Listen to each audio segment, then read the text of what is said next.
Let's pull this oil pan here and see. You never ever want to reuse one of these with your fresh motor. There it is, guys. Carbon fiber goodness.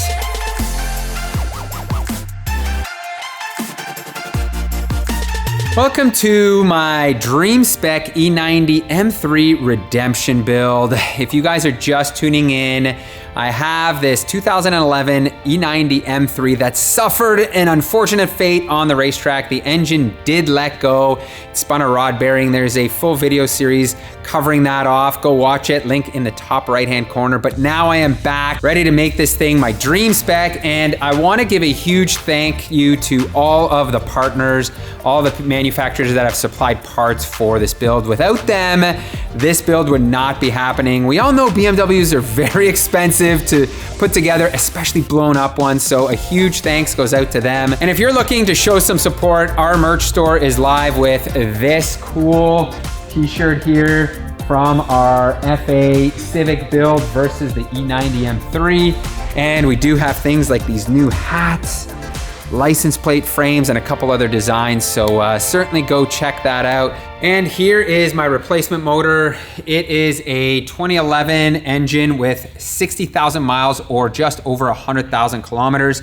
I do not know if the rod bearings have been done, so let's jump to that. Before I go pulling the oil pan here and seeing what we're up against, I pulled a bit of oil out of this engine just because I'm gonna send it off to Blackstone. They are an oil analysis company. And my recommendation is if you're an S65 M3 owner or engine owner, do this analysis every time you do your oil change. This will give us a good idea as to the state of the bearings. It's not a be all and end all. It's not gonna save you from your rod bearings spinning, but what it can do is give you an indication that, hey, things are starting to, there's a little bit of particulate starting to get into your oil, maybe copper, so they're just at that point where they're gonna fail. So it's certainly worthwhile doing every oil change you do. I think for the $35 analysis, it's worth its weight in gold. So without further ado, let's pull this oil pan here and see what this looks like. All right. And, oh wow, they have been done. How do you know that? This is a come up TP, holy smokes. You can see here the ARP 2000 rod bolts. These are not factory. These are a common rod bolt used in the aftermarket for rod bearings. Oh, do we poke the bear here, DP, and pull a cap off and look?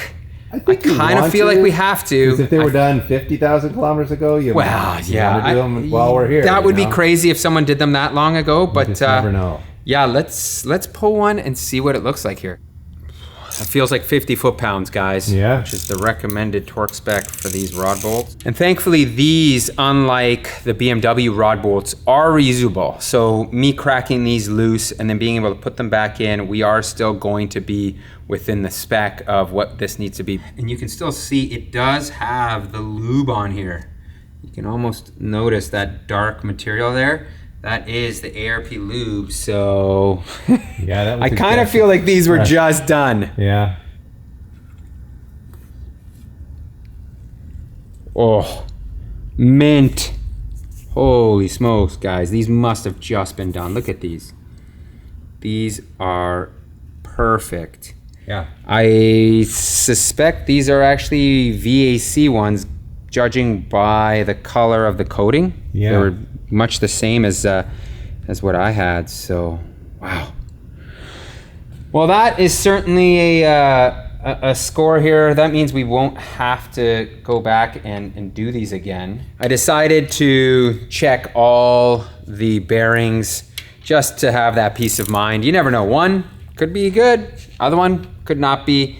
And we are now on to the last one, the 8th one. All of the other ones have been in the same shape as the first one. From what I can tell, these were done in probably early 2020. The stamping on the back of the bearings does say molyclevite, and it says 2019, like late 2019 from a production date.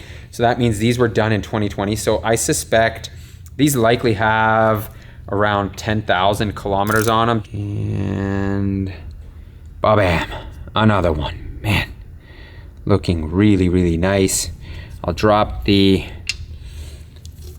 upper for you here. We have been putting assembly lube back on them, torquing them to that 50 foot-pounds, and you can see, sorry, you can see just, it's really hard to see, especially with the oil on it, but there's just a hair more wear, nothing that I would ever say is concerning.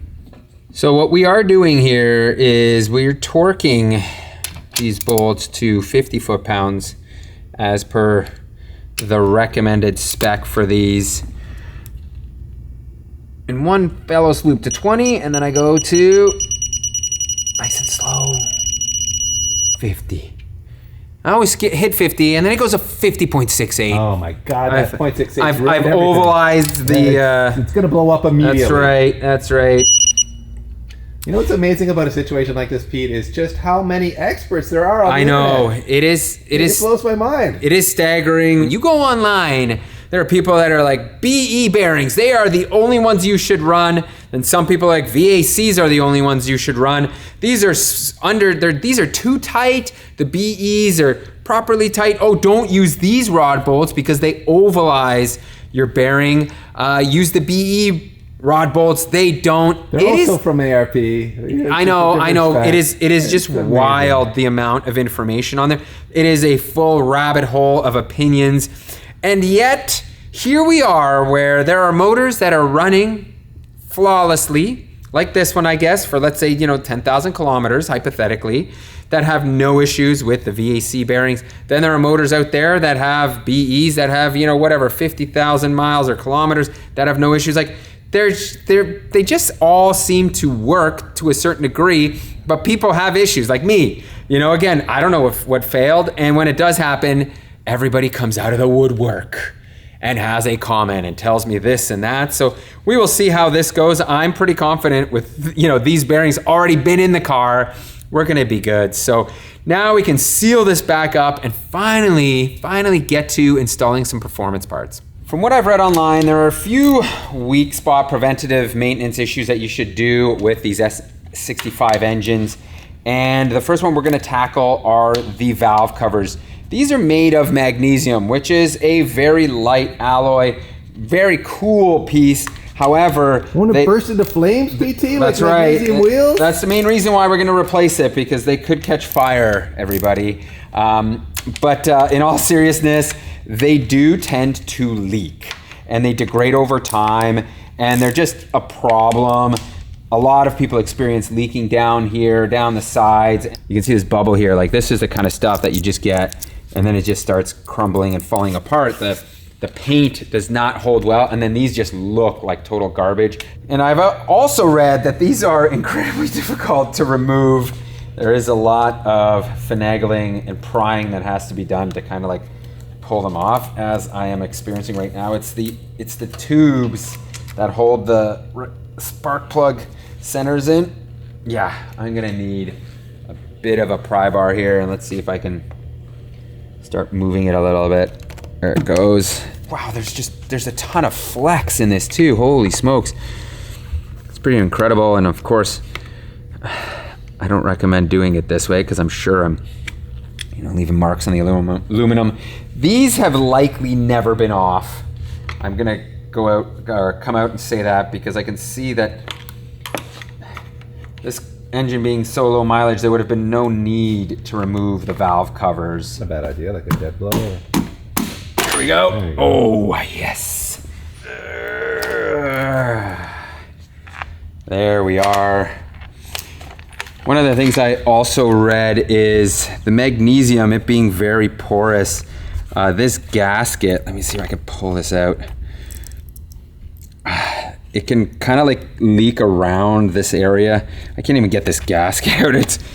It's so in there. You can see another issue with these is the inside, the coating here is starting to fail.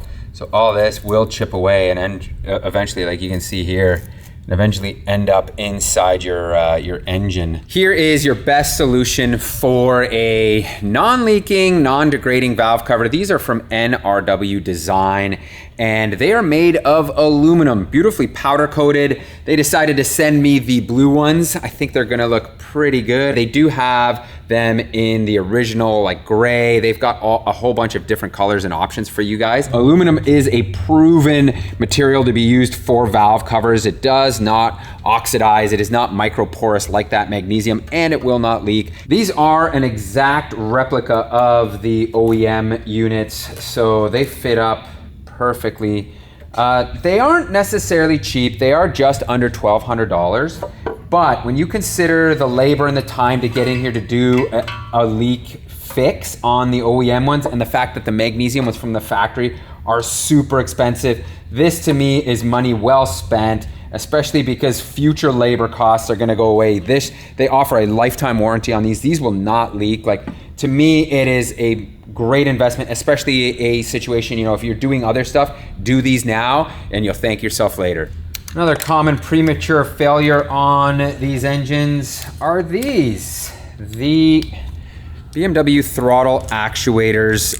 They just unfortunately have internal gears that wear out prematurely, and then you get like a weird limp mode situation, and then you're not stranded, but the throttles don't work very well.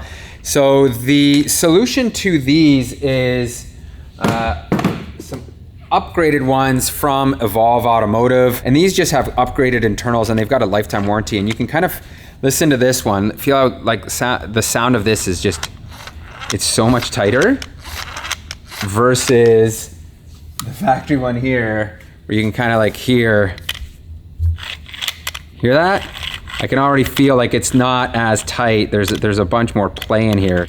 This item I'm not exactly sure of as to whether it is as common as I read on the forums, but people say while you're in there, this is a quick and cheap fix, is to just replace the PCV valve with a new one. This one you can hear is working. So I don't know. I know the plastic line as well tends to degrade. I would assume on cars in the southern climate more so rather than here. And this one having 100,000 kilometers on it, I'm not going to replace this line because I just feel like, first of all, it's very difficult to get to. And touching it, it feels good. It doesn't feel like super brittle that it's gonna fall apart in my hand, so we're just gonna leave it. I just finished everything off here with some fresh belts, a couple of pulleys, and we are pretty much ready to go here. Now it is time to do another service, this time to the gearbox. The first thing that we're gonna do is replace this plastic pan. Even though this gearbox does not have a lot of mileage on it, I still am going to do the service on it because while you're here, and the access here is so easy right now, and I'm very, very paranoid about the fluid. There's still fluid in here. Oh, I think, okay, we're right down to the end here. All right. You cut it close, PT, you cut it close. Oh man, did we ever.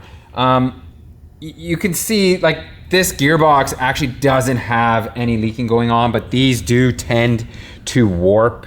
And then, you know, obviously you get leaks, and that's a common spot for that. In terms of saving a little bit of money, I am not going with the BMW branded replacement parts and the filters.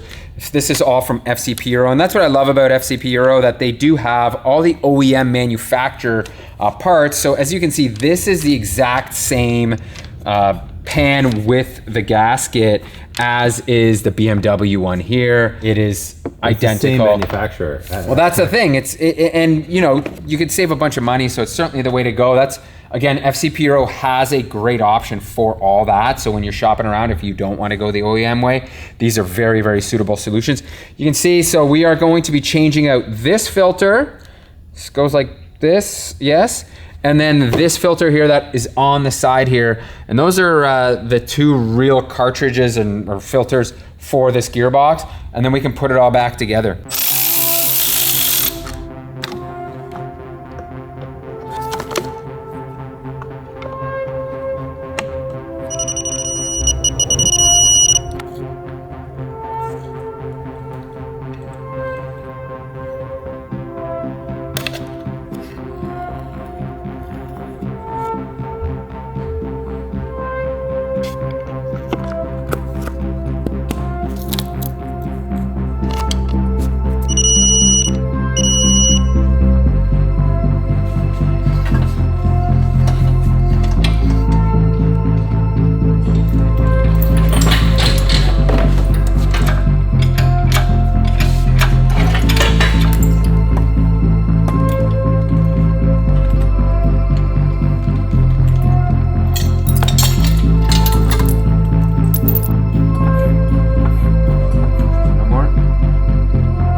And now for a modification that I am most excited for on this build, and that is an Venturi carbon intake plenum. This is going to unleash the noise of these throttle bodies. It's really gonna add a ton of sound and give me just better driving enjoyment. This truly is a work of art. It is all carbon inside. There are carbon trumpets. And the fit and finish of this piece is by far one of the best I've seen in a long time. And guys, check this thing out. Oh my goodness. It is gonna look so good on here. And to pair this with a proper carbon intake, Venturi also makes this unit, which I will show you once we get everything back together, but it's just gonna be all carbon everywhere and it's gonna look so good. When your motor fails and sends metal shavings all through your entire engine and you have an oil cooler, guess what ends up inside your oil cooler? Metal shavings. You never ever wanna reuse one of these with your fresh motor because that can usually end in disaster. And of course, because I am ditching this, I decided to make some upgrades. CSF has a whole cooling lineup of parts for the E90 and E92 M3 platform, starting with this massive upgrade for an oil cooler. As you guys can see, the difference is staggering. The size is bigger as well. But the beauty is this is a full bolt-in option. Nothing has changed, like even the shroud goes in. So this I'm really looking forward to putting in because it's just a win-win. We're gonna get lower oil temps without the sacrifice of having to cut bumpers or anything else. And I've also gone with their dual pass power steering upgrade right here. You can see the difference, and same thing for the DCT cooler. Look at that. This one has, I think, a denser fin count and has more cooling rows. So what I really like about this though, you can see like dimensionally, it's the exact same thing. So there's gonna be no issues with fitment. To finish up the cooling upgrades, I'm going with a triple pass CSF radiator here. And really the huge advantage of this is the cooling is gonna be better, but the end tanks are all aluminum as opposed to the factory BMW ones. And if you are a BMW owner, you will know, or you've been bitten by the plastic end tanks cracking on you and then you're left stranded. So this is certainly a worthwhile upgrade, whether you've got a street car or you've got a track car. And the fitment on the other coolers was spot on. So I'm expecting the same for this one. The shroud fit up really nicely. And this guy looks like he's going in here without any issues. Well, we've made it, everybody. It is time to put this engine back into the bay. And some of you I know were wondering, why on earth would you risk putting the carbon plenum on in terms of scratching it when we put it back into the engine bay? But we've got this crash film. I've doubled it up in the back, really where the only areas where it would possibly hit. But I'm pretty confident the way this engine came down and how nicely it did, I think we're gonna be just fine. It's just a matter of alignment. The alignment right off the get-go is the critical part. Once I get that lined up, we should be able to drop this thing and go from there.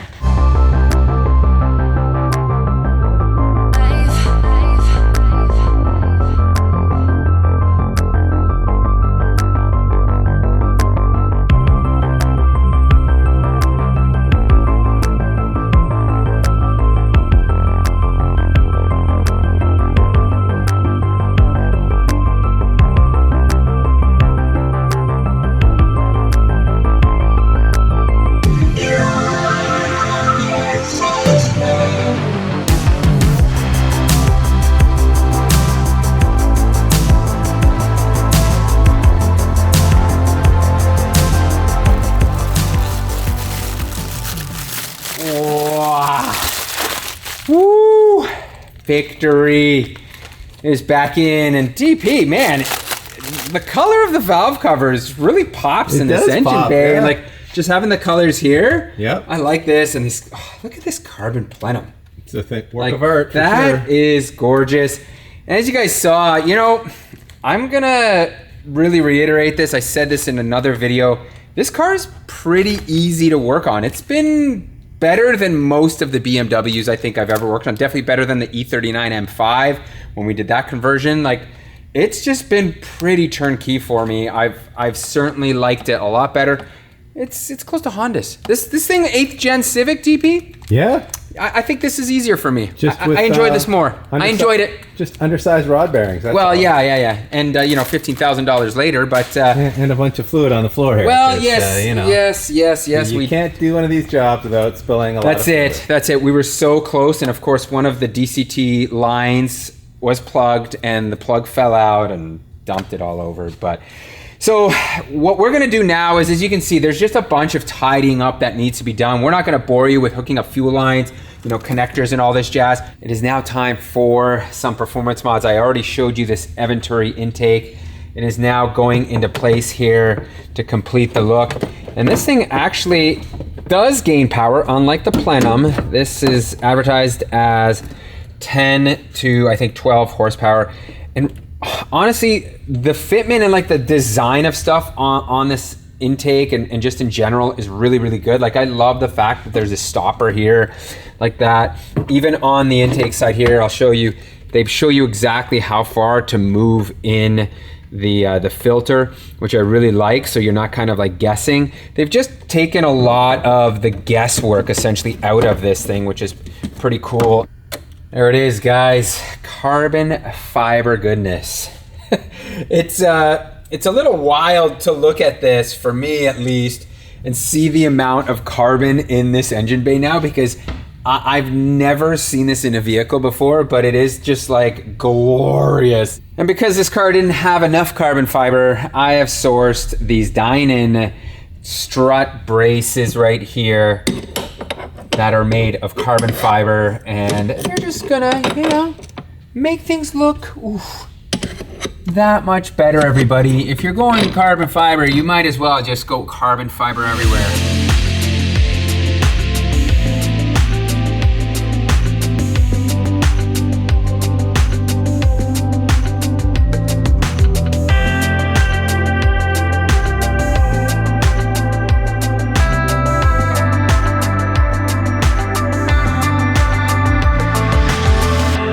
Finish off underneath, we are going to be doing a midsection pipe swap. This is the Dynon system, and as you can see, it is catless. So it has 2 resonators in the midsection here where cats were, and 2 resonators in the rear. This system was just too loud for my taste, and more importantly, it had no cats, which meant this car stunk, and it stunk bad. So what I am doing, I am switching over to the Evolve Automotive midsection, and this does have cats where the secondary cats would be. So they are here. The single most restrictive thing on the exhaust system are the primary cats on the stock exhaust, and they've eliminated those. So you're gonna pick up the power from removing the primary cats, but you're not gonna have to deal with the stink of a catless system, and the secondary cats will be right here to do the cleaning and keep the environment happy, and some resonators in the back to just bring that exhaust tone down. I think this system is really one of the best on the market for guys like us that are street car guys that still want a little bit of extra sound but don't want to deal with the stink. With the Evolve X-Pipe on here, you can see fitment on this thing was really, really spot on. Very, very nice. And I'm excited to hear this because for those of you that are just tuning into this series, we have Dynon mufflers in the rear. So I think with the resonator, the cat, and those mufflers, we're gonna have what is a subtler sound, but something that I'm really gonna enjoy on the street. Well, it's been a few days, and I got sick. The engine got some fresh oil in it. We did the DCT fill, which kind of sucked because there's this weird thing where it says it takes 9.5 liters. It did not take that much. So I'm crossing my fingers we have enough in there. Power steering fluid is in. So we are ready here, guys. Is the BMW curse gonna strike your DP, or is this car gonna fire right up? Give it a 50-50 chance. Yeah, these days we just never know. Oh, okay. We ready? I'm ready. Okay. Sounds nice. Yes! Sounds nice. Oh, it runs! It runs! It's alive! Oh. No bad noises. prime this oil system. We did crank it a bunch of times over. We took the plugs off of the coil packs and disconnected the fuel pump and then did that. So it was primed, that's why you didn't hear any rattling or anything. But man, this is amazing. We have a running engine. Oh, I can't wait to hear this beauty. Let's give this thing a couple of revs here. Let's see what happens, DP. Yeah.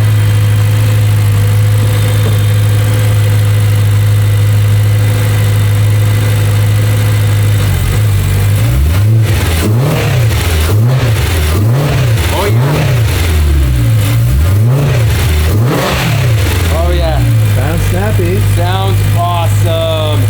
So good. All right, guys. Well, thank you for following along on this journey. We're gonna have to wrap it here. That is it for this episode. And in the next one, we've got more modifications coming. We have some new wheels and tires. We got a bunch of suspension goodies we're doing.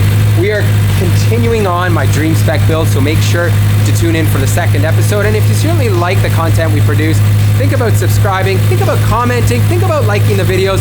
It all helps the algorithm and helps us in return.